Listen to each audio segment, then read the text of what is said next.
दोस्तों, कभी आपने अपने दिल से यह सवाल किया है कि हमें बुराई की तरफ धकेलता कौन है? वो कौन है जो अंदर ही अंदर ख्वाहिशात जगाता है? वो कौन सी ताकत है जो हमें नेकी से रोकती है और गुनाह की तरफ माइल करती है? हम अक्सर कहते हैं शैतान बहकाता है, शैतान वसवसे डालता है, और ये बात बिल्कुल दुरुस्त है। लेकिन कुरान और हदीस की रोशनी में सच ये है कि हमारा एक और दुश्मन भी है जो शैतान से भी ज्यादा करीब है, जो बाहर नहीं हमारे अंदर रहता है, और वो है नफ्स।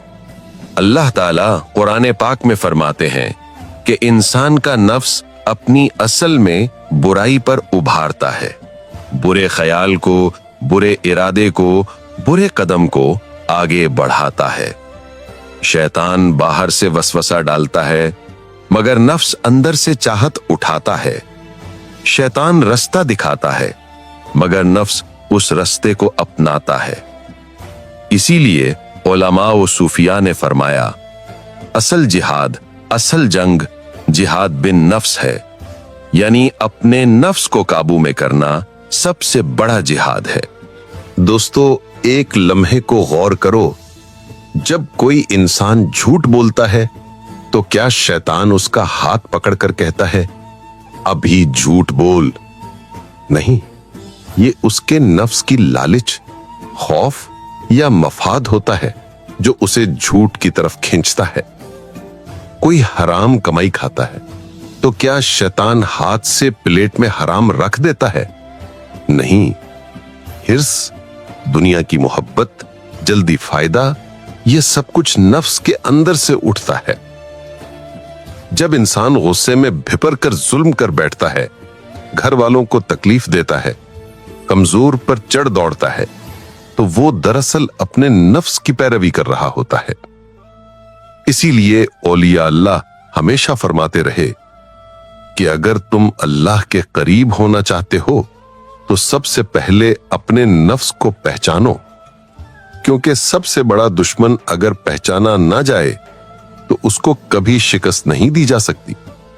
हजरत अली करमुल्ला वजह से मंसूब है कि जब मैंने अपने नफ्स को पहचाना तो मुझे अपने रब की मारिफत नसीब हुई।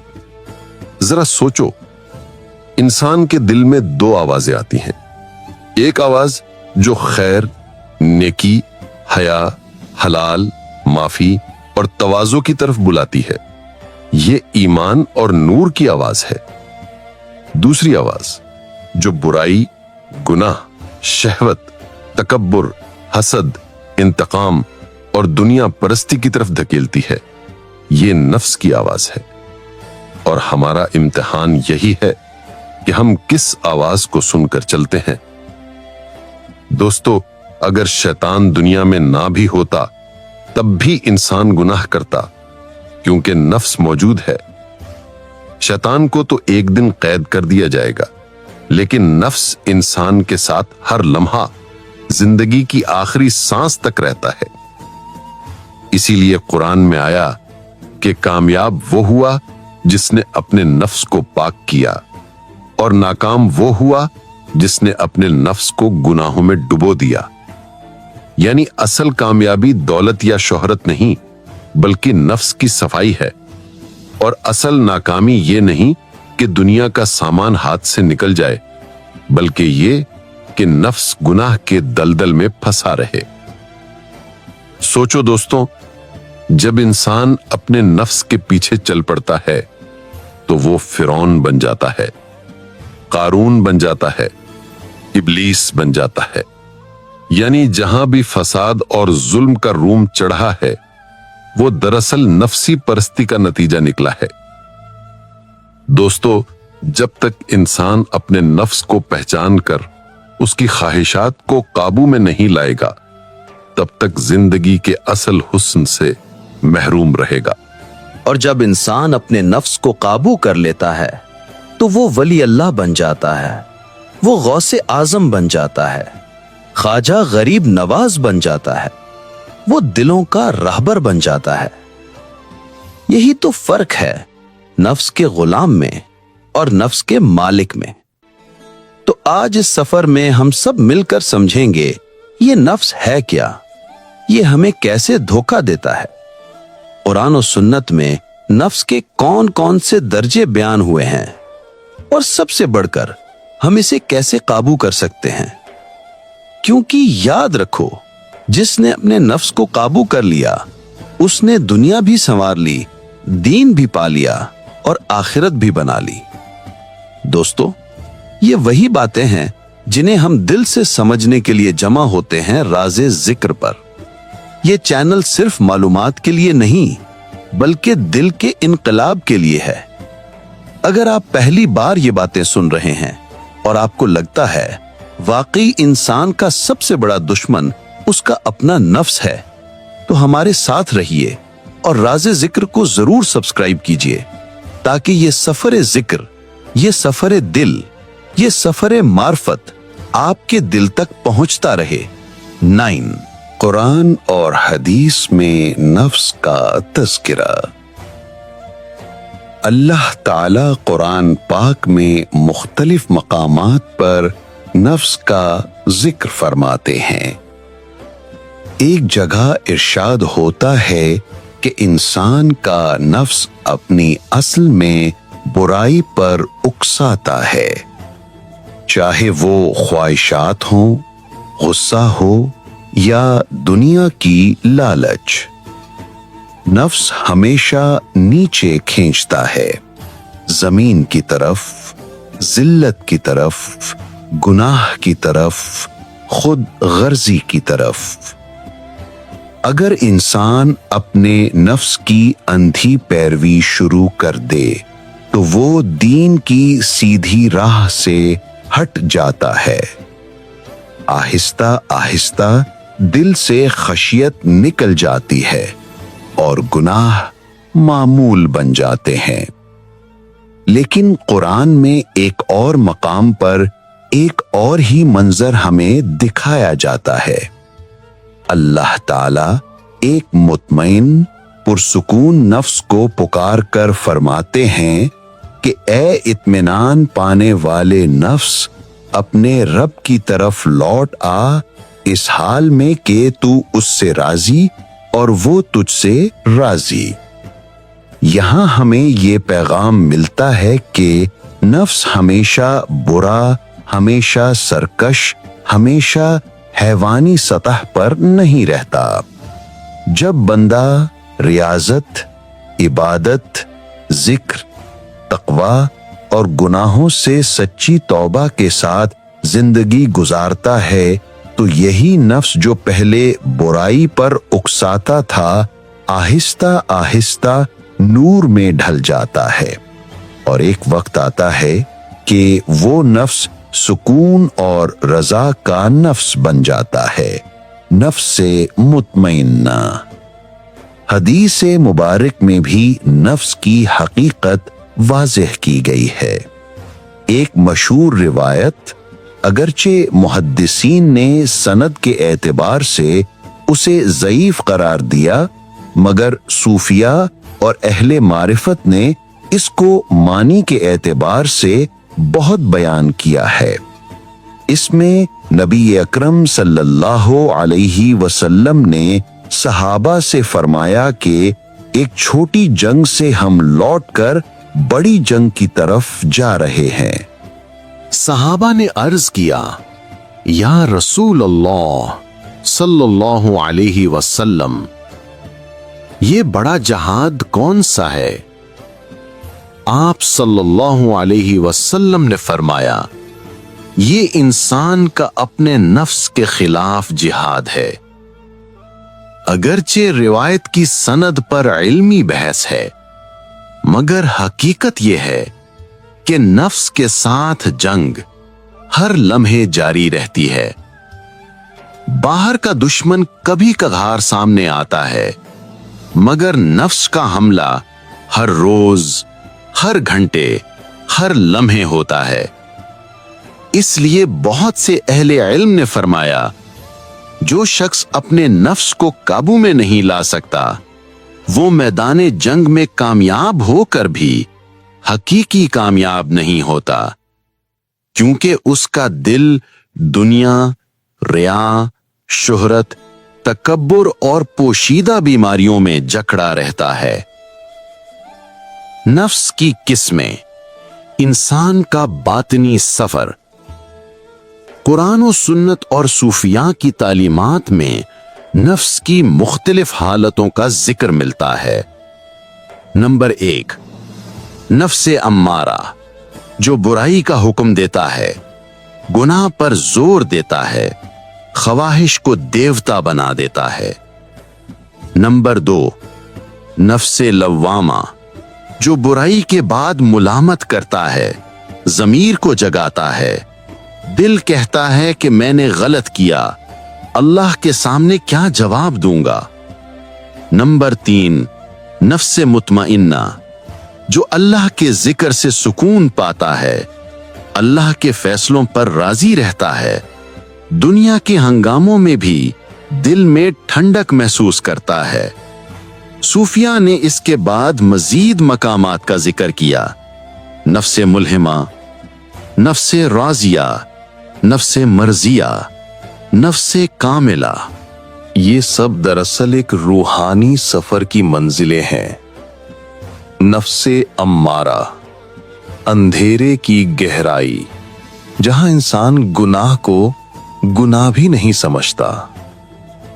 نفس لوامہ، وہ دروازہ جہاں گناہ کے بعد شرمندگی اٹھتی ہے، دل روتا ہے، نظریں جھک جاتی ہیں اور انسان کہتا ہے یا اللہ مجھ سے غلطی ہو گئی۔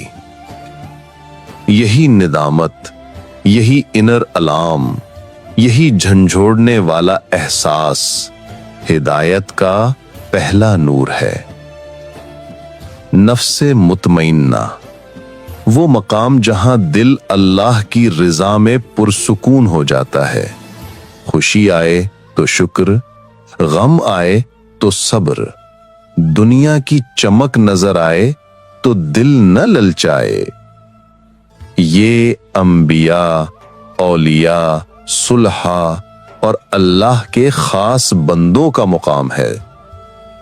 دوستو، یاد رکھو، اگر تمہارے اندر صرف خواہشات کا طوفان ہے تو یہ نفس امارہ ہے۔ اگر گناہ کے بعد دل ٹوٹ جاتا ہے، آنسو آ جاتے ہیں اور تم اکیلے میں روتے ہو تو یہ نفس لوامہ ہے۔ اور اگر تمہارا دل اللہ کے فیصلوں پر راضی ہو کر سکون پاتا ہے تو یہ نفس مطمئنہ کی جھلک ہے۔ سوال یہ ہے، ہم کہاں کھڑے ہیں؟ ہمارا نفس ہمیں کہاں لے جا رہا ہے؟ نفس کے خطرات، فرعون، قارون اور ابلیس۔ دوستو، قرآن اور تاریخ ہمیں بتاتی ہے کہ نفس اگر قابو میں نہ آئے تو انسان کو تباہی کی انتہا تک لے جاتا ہے۔ فرعون، اس کا تکبر، اس کی رونت، اس کا انا ربکم الاعلی کہنا، یہ سب نفس کی سرکشی کا نتیجہ تھا۔ اس کے پاس طاقت تھی، بادشاہت تھی، فوج تھی، مگر نفس نے اسے یہ دھوکہ دیا کہ تو سب سے بڑا ہے، تو کسی کے سامنے جھک نہیں سکتا۔ قارون، دولت کا پہاڑ، خزانوں کی کنجیاں اٹھانے کے لیے طاقتور لوگ چاہیے ہوتے تھے۔ جب اسے نصیحت کی گئی کہ اس مال میں سے اللہ کے لیے بھی خرچ کرو، زکوٰۃ ادا کرو، تو اس نے تکبر سے کہا، یہ مال تو مجھے میرے اپنے علم سے ملا ہے۔ یہ مال، یہ غرور، یہ دنیا پرستی، سب نفس کی غلامی تھی۔ ابلیس، ہزاروں سال کی عبادت کے باوجود صرف ایک سجدے کے معاملے میں اس نے تکبر کیا۔ اسے آگ اپنی اصل لگی، آدم علیہ السلام کی مٹی حقیر نظر آئی۔ اس ایک تکبر نے اس کی ساری عبادت کو راکھ کر دیا۔ ये तीनों कहानियां चीख चीख कर कह रही हैं, नफ्स का सबसे बड़ा खतरा सिर्फ शहवत नहीं, बल्कि वो तकब्बुर है जो बंदे को अपने रब के मुकाबिल खड़ा कर देता है। नफ्स इबादत को भी रियाकारी और खुद नुमाई में बदल सकता है, माल को भी गुरूर में बदल सकता है, ताकत को भी जुल्म में बदल सकता है। इसलिए सूफिया ने कहा, नफ्स परस्ती दरअसल बुत परस्ती है और नफ्स से आजादी ही हकीकी तौहीद और खुदाए वाहिद की बंदगी है। नफ्स का इलाज। अल्लाह की रहमत देखो, जैसे उसने बीमारी बनाई वैसे ही उसने इलाज भी रखा। नफ्स के मर्ज के भी बड़े वाज़ेह इलाज है। 1. तस्किया और दिल की सफाई। कुरान में आया कि कामयाब वो हुआ जिसने अपने नफ्स को पाक किया। तस्किया का मतलब है जिक्र, कुरान की तिलावत, इस्तिग़फ़ार, तौबा, दिल के मैल को धोना।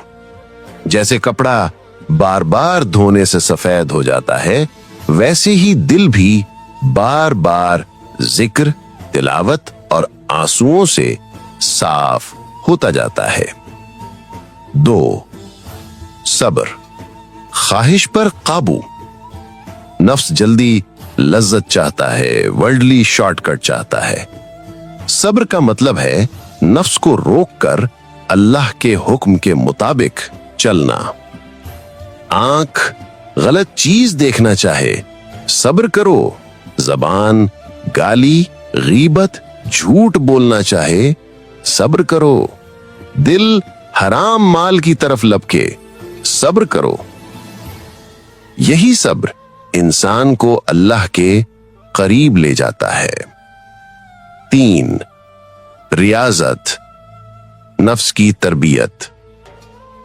रियाजत का मतलब है कि नफ्स को अपने हाल पर न छोड़ देना, बल्कि उसके साथ मेहनत करना, उसे रोकना, उसे भूखा रखना, उसे जगाना, उसे रोना सिखाना। ज्यादा इबादत, नवाफिल, रोजा, कम खाना, कम सोना, कम बोलना, ये सब नफ्स की कमर तोड़ते हैं। हजरत उमर रदी अल्लाह अन्हु फरमाया करते थे कि मैं अपने नफ्स को कभी पेट भर कर नहीं खिलाता ताकि ये सरकश न हो जाए। 4. सोहबत औलिया। अच्छों की सोहबत नफ्स को नर्म करती है।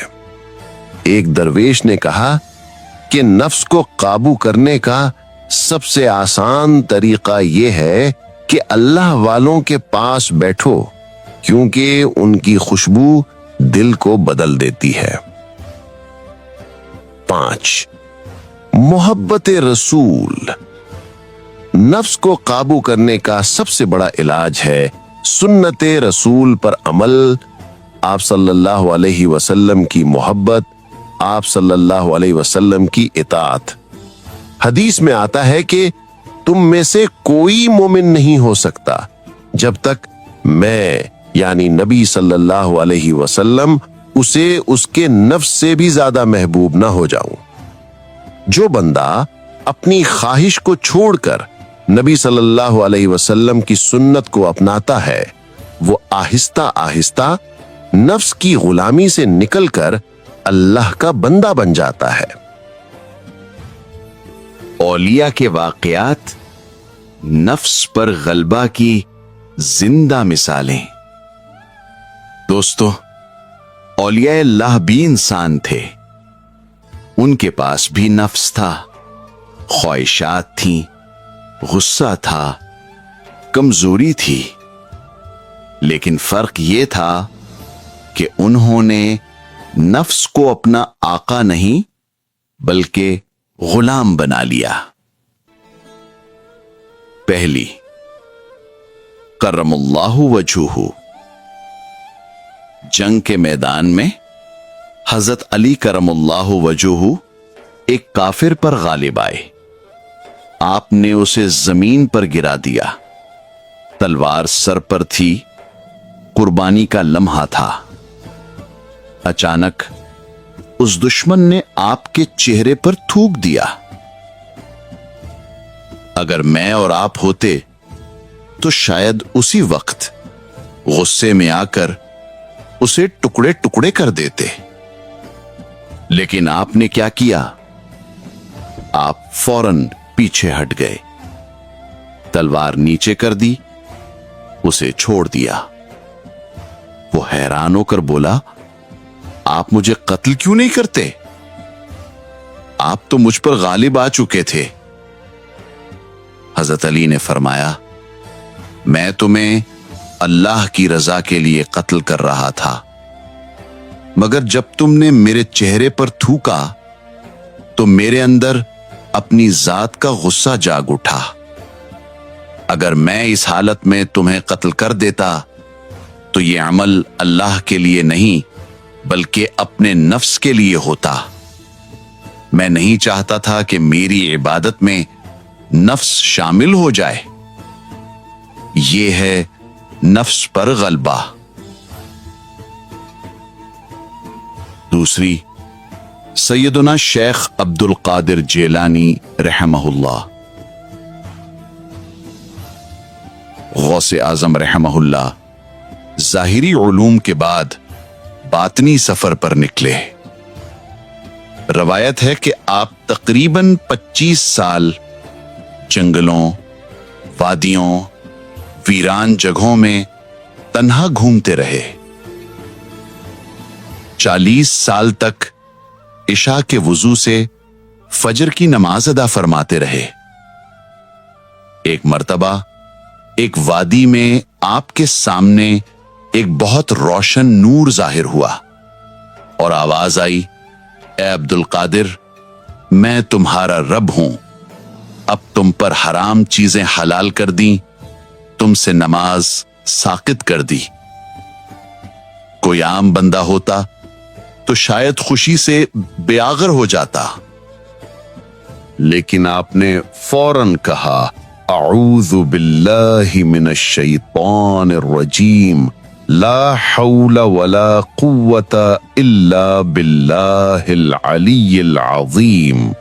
وہ نور دھوئے میں بدل گیا اور آواز آئی، عبد القادر، تمہیں تمہارے علم نے بچا لیا. میں تم جیسے کتنے عابدوں کو گمراہ کر چکا ہوں.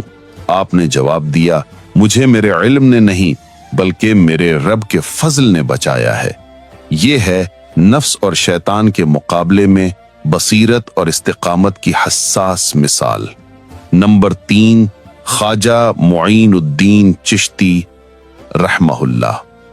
خواجہ غریب نواز رحمہ اللہ بہت مالدار گھرانے سے تھے. باغات، تجارت، ہر چیز میسر تھی. ایک دن ایک درویش آپ کے باغ میں آئے. آپ نے ان کی خدمت کی. انہوں نے اپنے کرتے سے روٹی کا ایک چھوٹا ٹکڑا نکال کر آپ کو دیا. جیسے ہی آپ نے وہ لقمہ کھایا، آپ کے دل کی دنیا بدل گئی. آپ کو محسوس ہوا کہ دنیا کی ساری چمک بے معنی ہو گئی ہے. دل صرف اللہ کی طرف کھنچنے لگا. آپ نے اپنا سب مال فقراء اور مساکین میں بانٹ دیا، باغات فروخت کیے اور علم و تصوف کے سفر پر نکل پڑے. یہ تھا نفس سے آزادی کا آغاز. نمبر 4، بابا فرید الدین گنج شکر رحمہ اللہ. بابا فرید رحمہ اللہ بر صغیر کے عظیم مبلغ اور صوفی ہیں. آپ کے شیخ خواجہ قطب الدین بختیار کاکی رحمہ اللہ نے آپ کو ایک سخت مجاہدہ بتایا، چلہ معکوس. 40 راتیں آپ کنویں میں الٹا لٹک کر ذکر الہی کرتے رہے. جسم تکلیف میں، دماغ میں چکر، خون سر کی طرف لیکن دل اللہ کی طرف. اس کا مقصد کیا تھا؟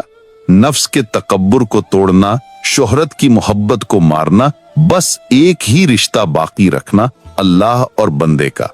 یہ واقعات صرف کہانیاں نہیں، یہ ہمیں بتاتے ہیں کہ نفس کو مارے بغیر ولایت نہیں ملتی، اللہ کا قرب نہیں ملتا. اب ہم کیا کریں؟ عملی راستہ. دوستو، ہم نے سنا نفس کیا ہے، इसकी किस्में क्या हैं, इसके खतरात क्या हैं और औलिया ने इसके साथ कैसा जिहाद किया। अब असल सवाल यह है कि हम अपनी जिंदगी में क्या करें। 1. रोजाना अपने नफ्स का मुहासबा करें। रात को सोने से पहले खुद से पूछें, आज मैंने क्या किया, खैर ज्यादा की या शर? क्या मैंने आज किसी को तकलीफ दी? क्या मैंने अल्लाह के हुक्म के खिलाफ कोई काम किया? 2. जिक्र इलाही को जिंदगी का हिस्सा बनाएं। दिल को नफ्स की गंदगी से बचाने के लिए जिक्र सबसे बड़ा हथियार है। 3.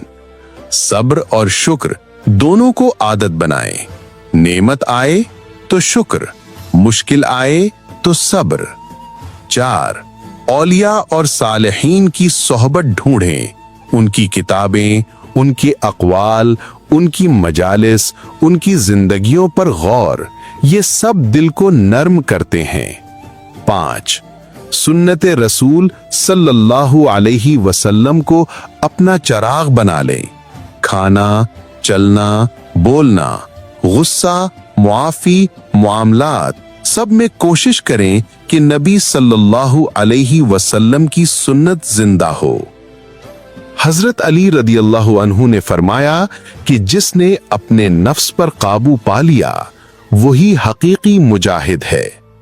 हजरत जुनैद बगदादी रहमहुल्लाह फरमाते हैं कि नफ्स को मार दो वरना ये तुम्हें मार डालेगा। हजरत बायजीद बस्तामी रहमहुल्लाह फरमाते हैं कि जब मैंने अपने नफ्स को काबू किया तब मुझे अल्लाह की मारिफत नसीब हुई। दोस्तों, जो अपने नफ्स पर काबू पा गया वो अल्लाह के करीब हो गया। बस यही असल कामयाबी है। दुनिया खत्म हो जाएगी, माल, औलाद, इज्जत, शोहरत सब पीछे रह जाएंगे, लेकिन जो बंदा अपने नफ्स को काबू करके अल्लाह की रजा हासिल कर गया वही आखिरत में कामयाब होगा। अल्लाह ताला हमें भी अपने नफ्स को पहचानने की, उसका मुहासबा करने की, उस पर काबू पाने की और अपने मुकर्रब बंदों की सफ में शामिल होने की तौफीक अता फरमाए। आमीन या रब्बल आलमीन।